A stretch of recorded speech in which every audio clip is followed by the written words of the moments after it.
jusqu'à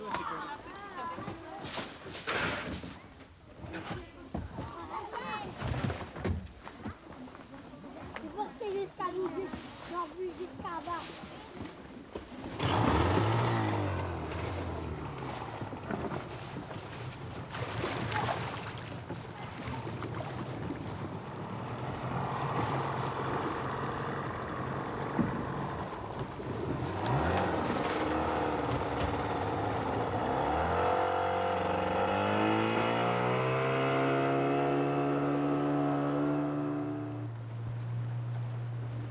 Nous sommes à 30 minutes du dégrade de Cacao, sur la rivière Comté.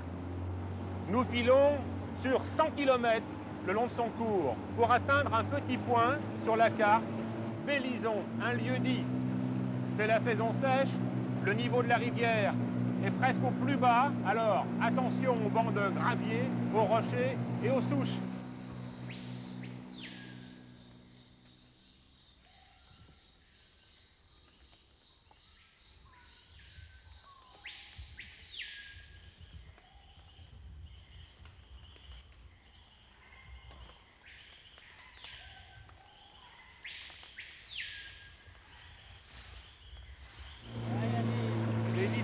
Là-bas. Ils pendent sous les arbres là. Un petit arrêt calme sur la rivière Comté pour découvrir des nids de tisserins accrochés dans les arbres. Ils pendent sous les branches.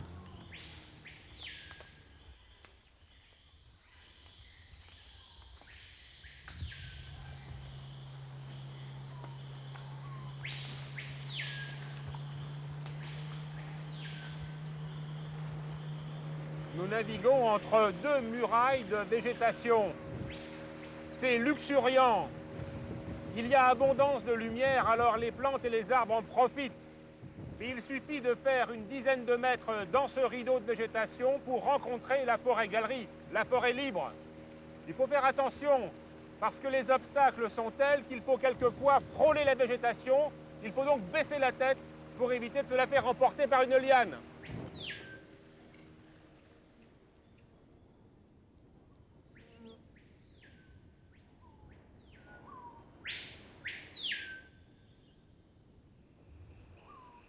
Nous nous arrêtons pour la première fois dans cette balade de 4 jours sur la rivière Comté, ici à l'entrée de la crique Marquineau, pour vous montrer, en tout cas nous l'espérons, une anguille électrique, la gymnote, que l'on appelle ici anguille tremblante.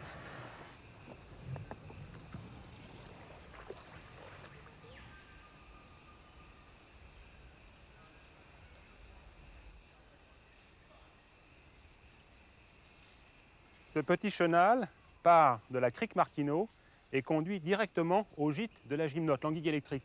Bruno va la faire sortir. Ce curieux animal possède sur le dos des muscles qui, groupés, ressemblent, si vous voulez, à des générateurs montés en série. Et tout cela, ça produit du courant. 500 volts. Imaginez la décharge que vous prenez lorsque vous la touchez. Alors pour l'homme, ce n'est pas dangereux, mais pour les petits animaux qui sont sonnés, cela peut devenir mortel par noyade, puisqu'ils se paralysent. Alors c'est un animal qui est très discret, et puis qui n'hésite pas aussi, si le besoin s'en fait sentir, à sortir de l'eau pour aller rejoindre un gîte un petit peu plus loin. Lorsqu'on l'attrape dans les filets, même dans le filet, elle produit du courant électrique. Même après 1 heure passée en dehors de l'eau, comme elle est capable de respirer, elle est donc vivante, et là encore, elle peut vous envoyer une décharge de 500 volts. Alors prudence. C'est l'automne en France, c'est la saison sèche ici en Guyane française. La rivière Comté est à son niveau pratiquement le plus bas, ce qui fait que tous les arbres qui se sont affalés dans la rivière depuis des années et des années, eh bien, refont surface et deviennent du même coup des obstacles pour le piroguier. Dans quelques semaines, il va se remettre à pleuvoir, et de plus en plus jusqu'au mois de mai, où là les pluies sont très intenses. À ce moment-là, la rivière est 2 ou 3 mètres au-dessus de son niveau actuel. Les rives sont carrément submergées, une grande partie de la forêt est inondée, et cela va durer comme ça pendant des semaines. Puis à nouveau, la rivière va se vider, va se purger de son eau. Et ce mouvement existe évidemment depuis des millénaires, des milliers, des millions d'années. Alors ce qu'il faut savoir aussi, c'est que tout autour de nous, il y a des arbres très grands, très puissants, très hauts. Certains font 40, 50. J'en ai même rencontré de 70 mètres de haut. Ces arbres sont immenses, ils sont très lourds, ils sont peu aubanés. Ici, près de la rivière, il y a finalement peu de lianes qui les relient entre eux, ce qui fait que le courant qui vient saper les rives, eh bien, finit par détruire leurs assises, et à ce moment-là, ces arbres s'abattent. Mais quand un arbre géant s'abat sur la rivière, comme par exemple ici, sur cette portion de rivière Comté, eh bien, il fait barrage, il empêche toute navigation. Ils font donc alors sortir la tronçonneuse, la hache, et s'aménager un passage. Pour le naturaliste, c'est intéressant tout simplement parce que l'arbre qui a rejoint en quelque sorte le niveau de la rivière ou le niveau du sol offre tout un tas de petits sujets d'observation. C'est par exemple ces plantes énormes, superbes, qu'on en appelle les broméliacées, que l'on voit évidemment de l'endroit où nous sommes, il faut lever les yeux pour les découvrir. Eh bien ces broméliacées, subitement, elles sont cette fois à portée de regard, vous pouvez les toucher, vous pouvez les caresser. Et ce qu'il faut savoir aussi, c'est que ces broméliacées, en saison sèche, se vident de leur eau. Mais dès que la saison humide arrive, elles se chargent de pluie, elles se chargent d'humidité, elles deviennent alors très très lourdes. Et comme elles sont quelquefois des milliers sur les arbres et des broméliacées souvent énormes, cela représente des tonnes. C'est précisément ces tonnes de broméliacées en saison humide qui précipitent les arbres vers la rivière.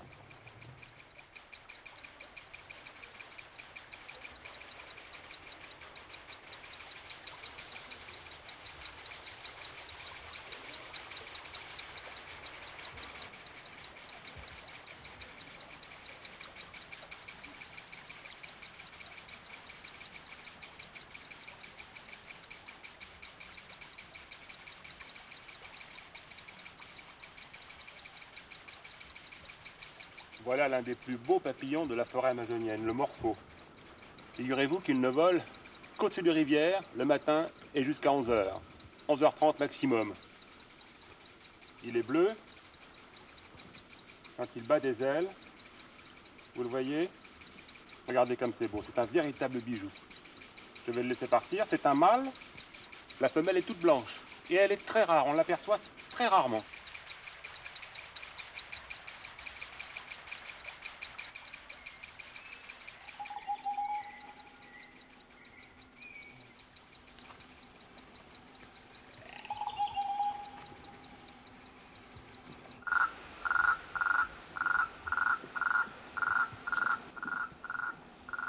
La nuit est tombée, bienvenue à Bellison, au Carbet de Bruno. Nous avons mis 2 jours pour atteindre cet endroit, tant le niveau de la rivière était bas.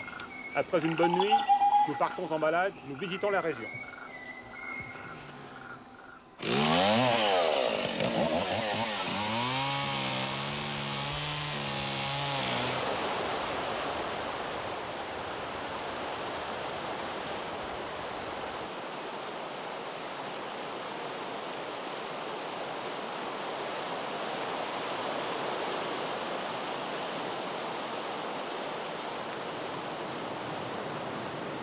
Saut-Brodel, infranchissable en pirogue, même en saison des pluies, a connu il y a 3 ou 4 siècles des populations de gens de la forêt qui se sont installés sur les rives les plus hautes de la Comté. Depuis cette époque, ces villages amérindiens se sont enfoncés davantage à l'intérieur de la forêt sous la pression des Blancs. Et ça continue malheureusement encore aujourd'hui, pas loin d'ici, au Brésil.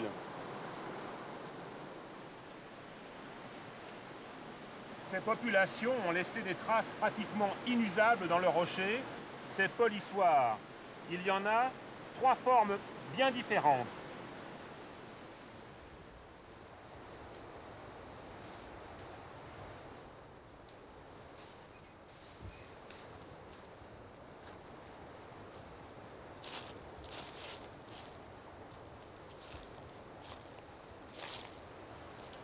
Voilà un arbre mal en point. Il est même franchement en décomposition avancée. Au pied, il y a de la sciure. Et dans la sciure, probablement des petites bestioles. Enfin, c'est même pas des petites bestioles. Regardez. Ce sont des yules. Oh, vous les connaissez, il y en a en métropole. mais ceux de métropole sont beaucoup plus petits. Il faut vous dire que ceux-là ont beaucoup de travail, puisqu'ils participent à la fabrication de l'humus. Ils broient les feuilles des arbres qui tombent au sol, ils s'en nourrissent, et leurs crottes, eh bien, quand on les écrase, ça ressemble franchement à de la terre. Mais regardez le mouvement de ses pattes. Elles sont des centaines réparties tout le long de son corps, accrochées à des anneaux. Leur mouvement est géré par un petit ordinateur. Sans ce dispositif exceptionnel, il se marcherait dessus.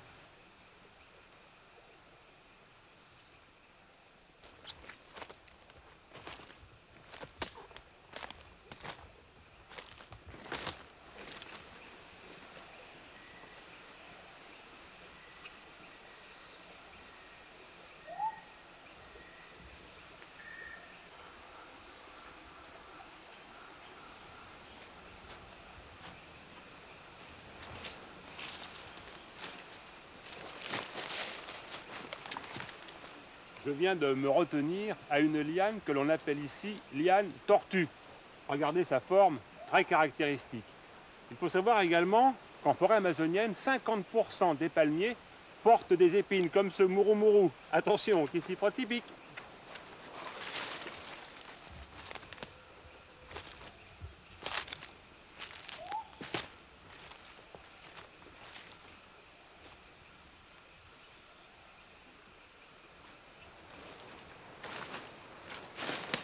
Le mao noir se reconnaît à son écorce fibreuse, que les oiseaux viennent arracher pour fabriquer leur nid. Nous avons rencontré tout à l'heure des tisserins sur le bord de la Comté.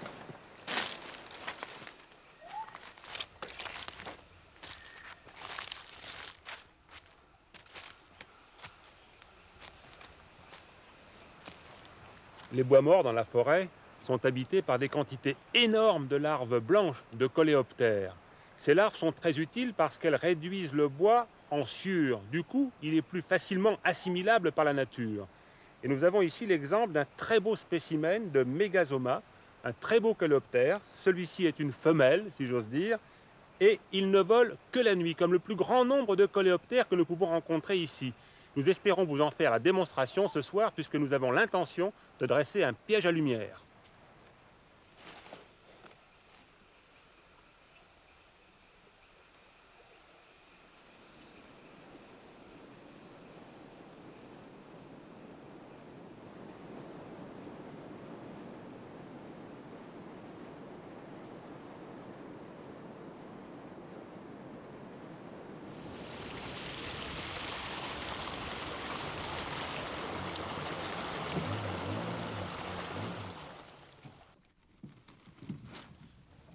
Comme tous les soirs, avec Bruno, lorsque nous sommes en forêt, le long des rivières Comté, eh bien, on dispose un filet le long des branches. On ne le met pas en travers pour éviter que les troncs d'arbres en passant l'arrachent.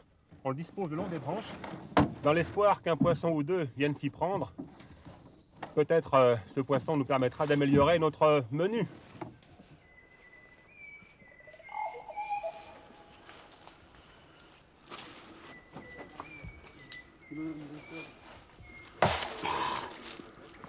Il reste bien quand je vais étendre. Allez.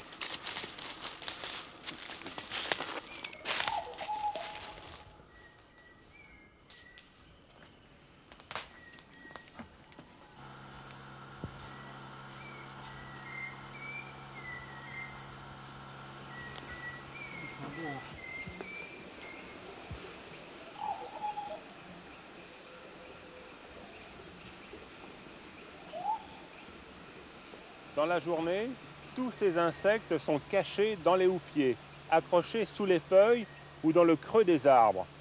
Il faut des lumières aussi puissantes que celles-ci pour les faire venir jusqu'à nous. Dans les villes, vous connaissez le phénomène, le soir tourbillonnent des quantités de papillons. En Amazonie, c'est la même chose. Alors nous avons ici des insectes de toutes sortes. D'abord, bien entendu, des guêpes. Nous avons aussi des coléoptères, celui-ci est de petite taille, des moustiques, plein de moustiques, une cigale superbe et des quantités énormes de sphinx et de micro-acridiens, des petits criquets. Tous ces insectes, je vous le disais, sont cachés dans les houppiers pendant la journée Et le soir, ils se retrouvent autour de nous. Ils sont l'objet d'une chasse intensive de très nombreuses chauves-souris qui sont ici et qui viennent de temps en temps profiter de l'occasion et tourbillonner autour des lumières.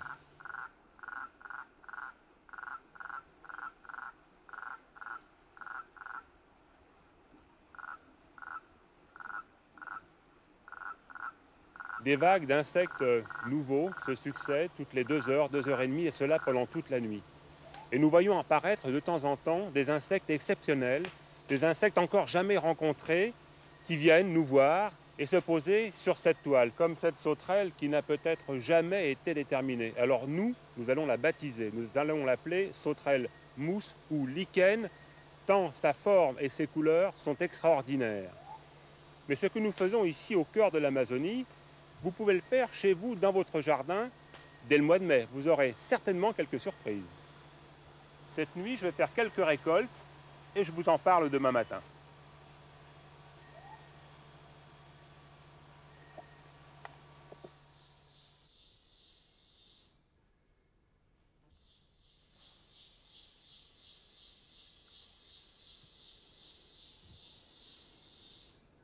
Cette nuit, ils sont venus se poser sur notre piège à lumière des cigales.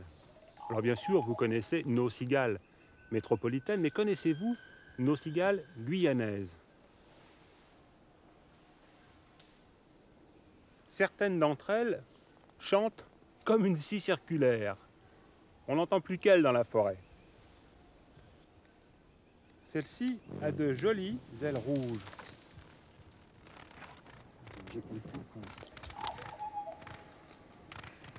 Cette cigale passe la journée posée sur le bois. Sa couleur en atteste. Je vais maintenant vous en montrer une qui se pose sur les feuilles vertes.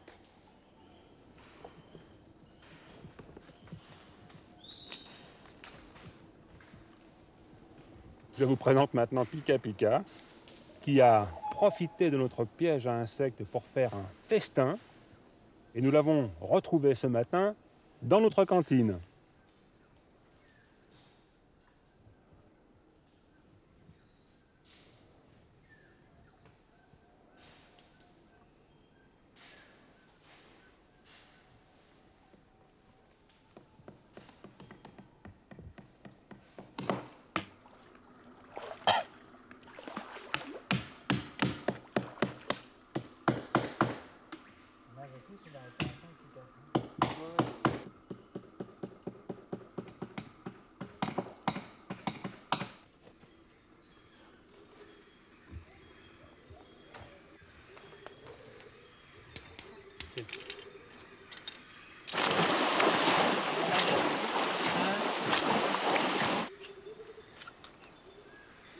Dans cette balade, nous avons visité 2 milieux.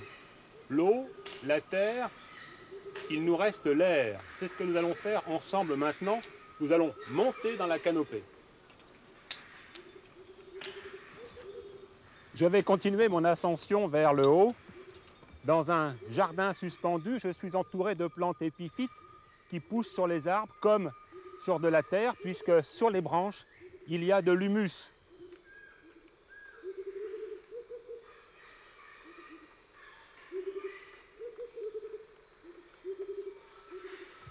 La nuit va tomber sur la forêt, les couleurs vont changer, les animaux diurnes vont laisser la place aux animaux nocturnes. Je vais m'asseoir sur la branche et je vais écouter.